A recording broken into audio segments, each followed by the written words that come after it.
ও কি তুমিও কি দই নিবা? বাহ, ভেরি গুড ভেরি গুড।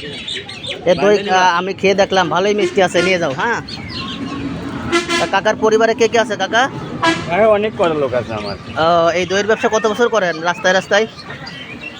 প্রায় 5 তারিখের মতন হলো। 4 বছর মতো। এই বিভিন্ন গ্রামে যান আপনি নাকি? আচ্ছা আচ্ছা। তাতে সারাদিন কেমন টাকার দই বিক্রি হয় আপনার?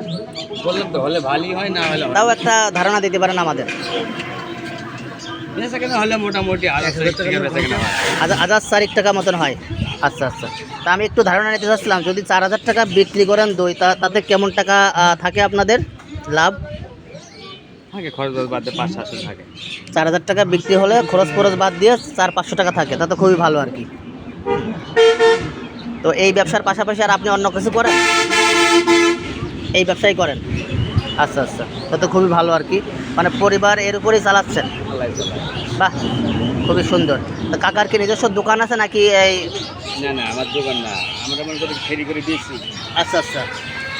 বানানোর লোক আলাদাই আছে। ও, মানে আপনার ওই বানানোর লোক আছে, ওখান থেকে আপনি দই নিয়ে এসে বিক্রি করেন বিভিন্ন গ্রামে গ্রামে যে, তা তো খুবই ভালো আর কি। যাই হোক, ওই দুইজনের একই একই জায়গায় বাড়ি নাকি? হ্যাঁ, আচ্ছা, ঠিক আছে। তো আমাদের হলো 30 টাকা, দুইটা 60 টাকা। না না, আমি তো কেমন আসলাম। আপনার কয় টাকা আছে আপনার কাছে? 40 টাকা আছে। আচ্ছা আচ্ছা, দেখি আমার কাছে আছে কিনা, একটু ধরেন ভিডিও। টাকা হলো 60 টাকা। না বেশ, দইটা কিন্তু ভালোই লাগছে আর কি।